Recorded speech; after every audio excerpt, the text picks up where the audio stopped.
Hello, everybody, and welcome to 7 Investment Management Quarter 4 Asset Allocation Committee's results and presentation. It's Chris Darbyshire and Tom Sheridan from 7IM. I think we need to start with an apology. We got it wrong over the third quarter. We didn't see the markets reacting the way that they reacted. However, I think it's very, very important that we look at what actually happened, what we think happens next, and indeed what we're doing with your clients' money. Now, Chris, what did happen? So early August, we had a surprise devaluation of the Chinese currency, the renminbi. It was only a small devaluation at first, only 4% over a couple of days. But the fear was at that time that it could grow into a bigger devaluation, maybe in the order of 10%. And that would upset the apple cart in terms of foreign exchange and Chinese competitiveness versus other nations. And the way they went about that devaluation probably wasn't their most elegant move of their careers. And it gave the market a concern that they, the Chinese, were looking at data for their own economy that was really horrible. So I think people began to fear that maybe they were devaluing because the Chinese economy is really in bad shape and they need to improve exports using a competitive devaluation. So an increase or continuation of the so-called currency wars that we've had. What happened to capital flows? So this devaluation set off a lot of hairs running. And there was a huge outflow of capital from renminbi assets back into the dollar. And this is a culmination of a trade, what's called a carry trade in foreign exchange markets, where you deposit your assets in one currency earning a high yield and use a lower yielding currency to fund that position. So you pick up the high yield, pay the lower yield. It's a gain. You gain that spread. The higher yield being the Chinese investments. Chinese currency, exactly. And the lower yield being borrowing US dollar or Hong Kong dollar or any dollar linked. So the reverse of currency. That being people selling the Chinese assets and buying the dollar. Yes, and I think that trade unwound. I think it was a very big trade. We saw a couple of $100 billion worth of capital flowing out of China, which was the trade unwinding. Now, if you follow this logic a little bit further, what are the implications for emerging markets in general when you see that happening? So I think certainly the press began to identify Chinese weakness as being a problem, and then the natural thing to do is to look at China's trading partners in Asia and other emerging markets, and those export numbers all look pretty weak at the moment. And the export numbers look weak because they are weak, or are there other factors at play as well? They're a bit weak, but they're not in a state of collapse. There are two big factors making them look weaker than they really are. One of them is the price of oil, and commodities generally fallen a lot over the past few years, but the oil price, is down 60-70% over the course of a year. So your export numbers in dollars look like they've collapsed. Because the dollar value of the trade is lower, right, but the number of barrels... The number of barrels they're exporting is the same, but the value of those barrels has gone down. So when we look at the data in terms of volumes, we don't see a great deal of distress. And what's the dollar implication for trade? Same again, doesn't just apply to oil, but anything that's denominated in dollars but made in local currency will appear to have declined in the same way that oil export values have declined. So you get this big apparent collapse in world trade, but if you redo it and look at it in volumes, everything is, growing, but growing somewhat slowly. Let me just read out to you a couple of the performances of some of the equity markets in the third quarter. The FTSE was off 7%. The S&P was off 7%. MSCI Europe off about 8.4%. Japan off 13.5%. Emerging markets off 18.5%. And China, represented by the shares that trade in Hong Kong, off 27.5% in 3 months. That's a very, very extreme reaction. The extreme reaction coming in China and emerging markets and the Asian economies, all you're saying on the back of the interpretation of what the Chinese authorities did and people forecasting what the ripple effects of that would be throughout Asia. And I think that's right. And I think when you get a big unwinding of $200 billion of capital flowing around the world, it has other effects. Other markets get affected. And so I think you do see this domino effect, and you see quite what should have been relatively stable markets all selling off about the same degree, such as the US stock market and the UK. Right. So the China slowdown, we said it looks to be exacerbated by the price of oil, which I think everybody's got, the value of the dollar, which everybody's got. Interestingly, in 3 to 6 months, what's going to happen to those two numbers? So when you look at your year-on-year change in the value of global trade, you'll be starting with a higher dollar in your calculation. So global trade will not appear to collapse. In fact, it will appear to stabilize and maybe rise a bit. So early next year in 2016, just based upon the change in the value of oil and the value of dollar, inflation's going to look a little bit higher and the trade numbers are going to look a little bit healthier. Correct. Okay. Headline inflation. Let's talk about the Chinese slowdown itself. Let's get away from the dollar and oil for a moment. It is slowing down. Correct. It is. The slowdown is intentional. It's been highlighted to us by Chinese officials over the last several years.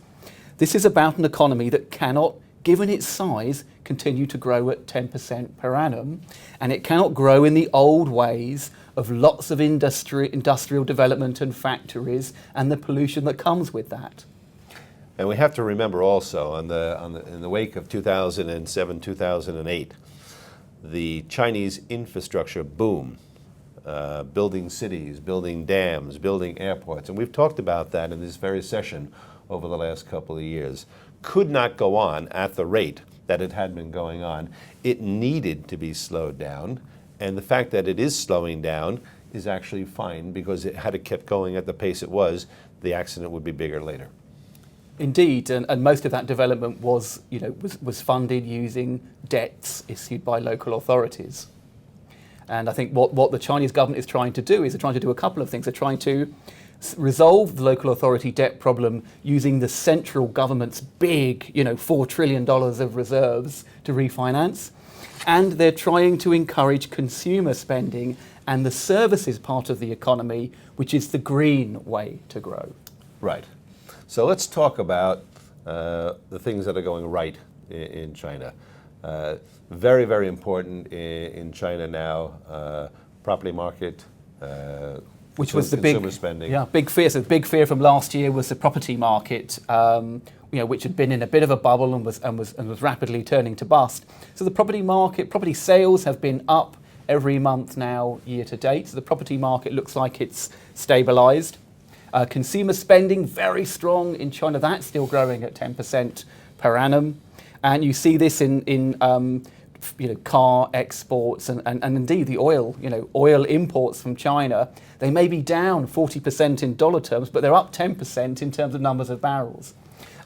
Mercedes exports to China are up nearly 50% in August. So you still get this evidence that that half of China's economy is doing very well indeed.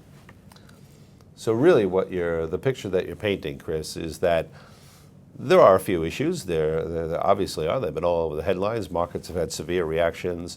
However, we think that the market interpretation of what is going to happen next is overdone.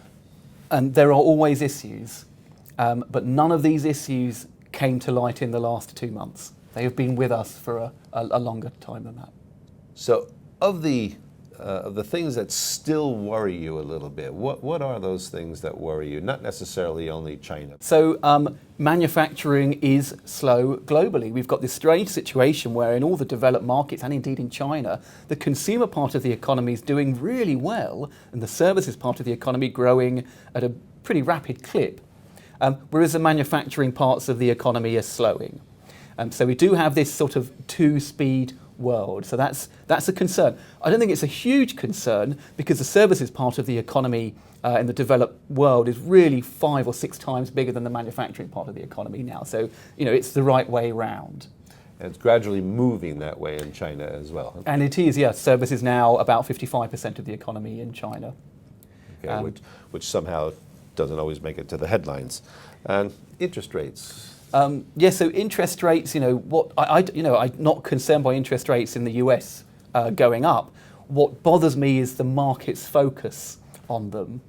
We're looking at pretty tame rate rises and a pretty mild, rate rising cycle because inflation is really in check.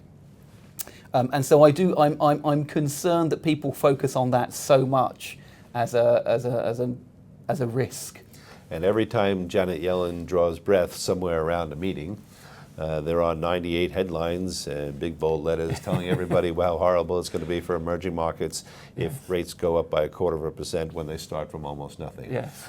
We don't think that the actual rate rise is going to be the end of the world. However, market sentiment has played such a big role in markets over the last couple of months that we must keep an eye on sentiment related to those interest rate moves. Yeah, I mean, to give you an idea of the hypersensitivity of markets to interest rate rises, and even to the beginning of the fear of interest rate rises, the dollar is up 40% in trade-weighted terms over the last 4 years.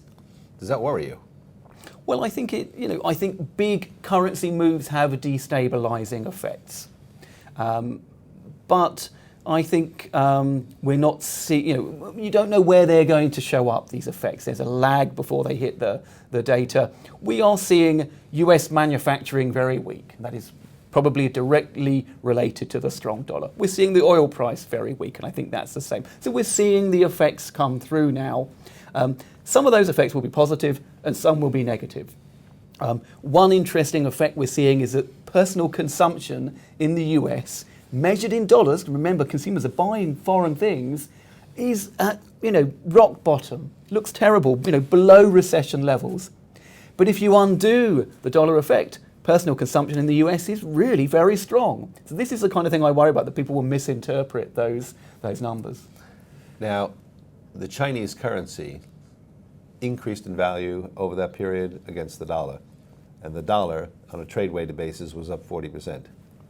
So one of the things that has us scratching our heads is if the renminbi goes down by 4%, having risen by near enough half on a trade-weighted basis over the last 4 or 5 years, it is not the end of the world. No, down by 4%, and then it bounced back up, so it's now actually only down 2.6% since the devaluation. I mean, compare that to the yen, which is devalued by 35% over the past few years.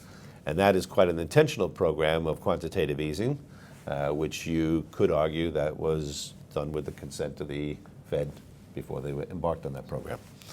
You could say that. Market volatility itself has become an issue. So we've seen normal days of 2 and 3% moves now, and we sort of take them for granted these days. Is there something going on under the surface that we're not seeing? Yes, I think at times like this, market behaviour has really changed. I don't think the banks are providing stability through their trading operations anymore. This is something that the regulator has really suppressed. So you have a big facilitator, big provider of liquidity to markets that is just not there anymore. I think you've had the rise of high frequency trading. This is very much in the dark. We don't know, how these strategies run. They're changing all the time. It's a very fast-moving industry. But these are providers of liquidity who can disappear from the market very quickly, and therefore your market volatility can suddenly increase, and a 1% decline could turn into a 2.5% or a 3% decline. So the banks being absent from a lot of the trading activity, and they certainly have moved out of fixed income in a big way, they've moved out of commodities in a substantial way. All of that is well documented and in fact encouraged by the regulatory change over the last couple of years. What we are looking at as guardians of your customer assets, is a more volatile environment. I think, and maybe you agree, Chris, that it increases the importance of taking a medium to longer term view in your investment portfolios so you can look through the increased short-term noise and look at the underlying fundamentals, which we believe ultimately will win out. Absolutely. The fundamentals and the markets are 180 degrees opposite at the moment. The fundamentals are okay. We're not without concerns, but the major drivers of the global economy are looking pretty good. Markets tell you a very different story. And I think that point about looking beyond short-term market volatility, which we don't really know what causes it. You know, the media might say it's China, but actually when you look into the data, there's not much evidence for that. What's going on in the portfolio positions? What are we doing? What are we not doing? If in fact that's your view. So early August, when the devaluation hit, first thing we did was to liquidate our emerging market bond positions. Now, emerging market currencies had been very weak, and there are some bargains out there. But the way we were holding it was in a very, very general, broad portfolio of currencies, and we felt that the renminbi devaluation could set off a chain reaction of weakness in some of those currency areas. So we liquidated that part of the portfolios. Yeah. Then we subsequently, a couple of weeks later, slightly changed tack, and what we did was we began to liquidate parts of the portfolio that were risky but had held up quite well. We began to move that into parts of the portfolio that had done pretty badly.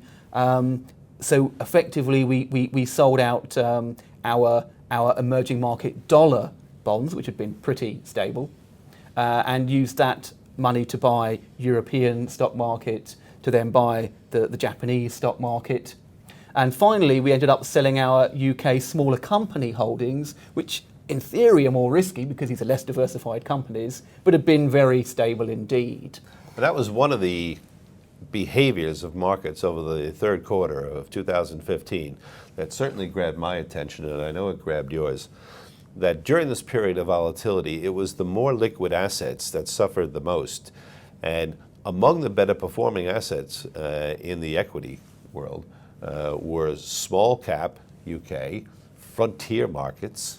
And what that tells me is people were getting out of what they could get out of as opposed to what they actually didn't hold in high esteem. I think so. I think it was a rush for liquidity, not a genuine economic concern that was making this trading happen. So back to the portfolios, we wound down our emerging market bond positions. However, on the equity side, you've stuck to your guns. Yes, absolutely. In fact, we've increased exposure to China. And as I said, we'd liquidated our holdings in smaller UK companies, and we've replaced that with FTSE 100, so larger UK companies, mainly because the Chinese government has started to stimulate the economy again in a pretty forceful way. So our equity positions we're still in favor of Asia, we're still in favor of Europe, we hold a bit of US, we've held to our short-term fixed income positions. We have at least 10% cash in a balanced portfolio, more in some of the others, so that if an opportunity presents itself again over the next couple of months, you'll have the ammunition to fire. That is where we are right now. Now, we are going to go to a little deeper dive into what's going on in China.